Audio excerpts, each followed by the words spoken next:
যদি ওই নতুন দামে দিয়ে দেন তাহলে ওনার উপর কষ্ট হবে। আবার যদি ওই 30 বছরের আগের রেট ধরেন তাহলে গরিবের হক নষ্ট হবে। কোন দিকে যাবেন? এজন্য মাসলা হচ্ছে যে পুরাতন সোনার বর্তমান বাজার ভ্যালু কত, পুরাতন সোনার বর্তমান বাজার মূল্য যেটা হবে সেই মূল্য অনুযায়ী আপনি যাকাত দিতে হবে। আপনার নতুন সোনারও দাম ধরা লাগবে না, আর 30 বছর আগের রেটও ধরা লাগবে না, পুরাতন সোনার বর্তমান বাজার মূল্য যেটা সেটা দিতে হবে। অনেকেই মনে করতে পারেন যে আমরা নতুন দামে দিয়ে দিলাম, আইলো কি আর গেল কি। এগুলো যাদের সামান্য সোনা আছে তাদের এই ফিলিংটা আছে, আর যাদের 50 ভরি 100 ভরি তারা কিন্তু বুঝতেছে কত বড় বার্ডেন তাদের উপর আসছে। এজন্য শরীয়ত কারো উপর কোনো কিছু চাপাইতে চায় না, ক্লিয়ার রাখছে যে স্বর্ণ রূপার বর্তমান বাজার মূল্য সেটা দিবে। এরপরে কথা হচ্ছে ক্যাশ মানি। ক্যাশ মানির উপর যাকাত আসে। আপনার জমিন 50 কেয়ার আছে, সেগুলোর উপর যাকাত আসবে না। কিন্তু ক্যাশ মানি মাত্র আপনার এই দেশের হিসাবে 400 পাউন্ড আছে, 450 পাউন্ড আছে, আপনার উপর যাকাত আসবে। এবং গত বছর জানুয়ারিতে 400 পাউন্ড ছিল, এই জানুয়ারি পর্যন্ত 400 পাউন্ড যদি আপনার পকেটে থাকে, অর্থাৎ ব্যালেন্সটা এর চাইতে নিচে আসে নাই। কখনো ব্যালেন্সটা আপ হয়ে 50,000 গেছে, কখনো 10,000 আসছে, কখনো 5,000 আসছে, কিন্তু 400-র নিচে কখনো আসে না। এক বছর যদি মূলধনের উপর অতিবাহিত হয়ে যায় তাহলে ওই ব্যক্তির উপর যাকাত ফরজ হয়। এবং যাকাতটা দিবেন কোন রেটে? 400-র উপর দিবেন না 50,000 পাউন্ডের উপর দিবেন? এটা হচ্ছে কোয়েশ্চন। গত বছর জানুয়ারিতে আমার ছিল 400 পাউন্ড, আর বাড়তে বাড়তে বাড়তে বাড়তে বিভিন্ন সোর্সে ইনকাম আসে, এই বছর আমি 50,000 পাউন্ডের মালিক, দিব কোনটা? এখন কথা হচ্ছে যাকাত তো ওই মূলধনের উপর ফরজ হয়েছে, কিন্তু দেওয়ার সময় যেই দিন আপনি দিবেন ওই দিন যে ক্যাপিটাল আপনার হাতে আছে সেইটার উপর যাকাত দিবেন। তাহলে বর্তমানে যদি আপনার 50,000 পাউন্ড থাকে তাহলে 50,000 পাউন্ডের উপর যাকাত দিবেন, 400 পাউন্ডের উপর নয়। এটা হচ্ছে একটা বিষয়। আরেকটা হচ্ছে যে যাকাতের মনে করেন আপনার পয়সা আরেকজনকে খরচ দিচ্ছেন, যে কর্জ নিছে সে তো কর্জ হিসাবে আপনার কাছ থেকে অনুগ্রহ পাইয়া সে তো রিল্যাক্স করছে যে আমি খরচ দিচ্ছি অমুক কাছ থেকে আরামে আছি। কিন্তু যাকাতটা দিবে কে? এই পয়সা তো আপনি বুক করতেছেন না, যে নিচে সে বুক করতেছে।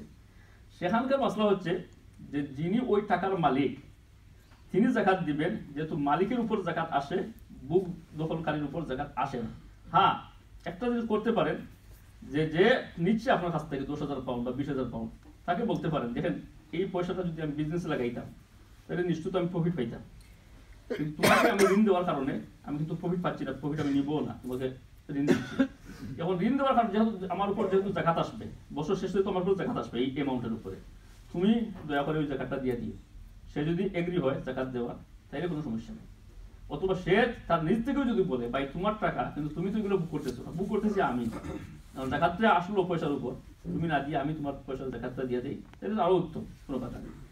তবে কথা হচ্ছে যিনি মালিক ড্রাইভারটা উনার, হয়তো নিজে দিবেন অথবা তাকে দিয়ে দেওয়াইবেন, কিন্তু দায়িত্বটা তো আপনার, মূল পয়সার মালিক আপনি এই ক্ষেত্রে। এবার আরেকটা বিষয় হচ্ছে মনে করেন আপনার কিছু পয়সা ব্যাংকে আছে, কিছু পয়সা ক্যাশে আছে, কিছু পয়সা আপনার খরচ দেওয়া আছে। যখন যাকাত দিবেন ক্যাশ পয়সা, ব্যাংকের পয়সা, খরচ দেওয়া পয়সা সমস্ত অ্যামাউন্টের উপর যাকাত আসবে। পাশাপাশি যে পরিমাণ সোনা আছে, যে পরিমাণ রূপা আছে সেগুলোকেও অ্যাড করিয়া সব জিনিসের উপর আপনার যাকাত আসবে, এবং সবগুলো থেকে আপনার 2.5% আপনার যাকাত দিবেন।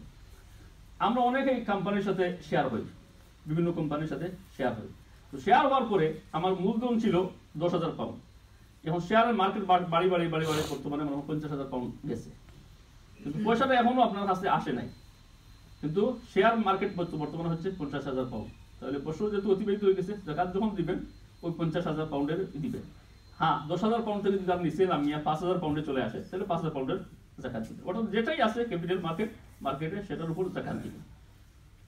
আর একটা কথা হচ্ছে যে বিজনেস প্রোডাক্ট, বিজনেসের মাল যেগুলো থাকে, দোকানদারি যারা করি বা বিভিন্ন ধরনের যত লাইনের বিজনেস হইতে পারে, এই বিজনেসের ক্যাশ মানি হোক আর বিজনেসের প্রোডাক্ট হোক, এর উপর যাকাত আসে।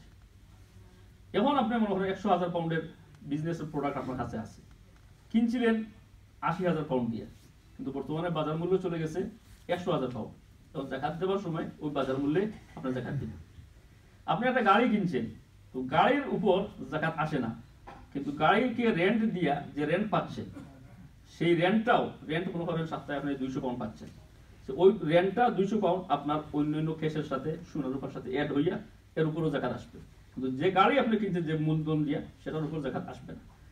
অনুরূপভাবে গড়ের ক্ষেত্রেও একটা গড় আপনি রেন্ট দিচ্ছেন, তো গড় রেন্ট দেওয়ার কারণে গড়ের যে রেন্ট যেটা আসবে, সেই রেন্টটাকে আপনার মূলধনের সাথে মিলিয়ে আপনি জাকাত দিবেন, মূল ক্যাপিটালের উপর জাকাত আসবে না।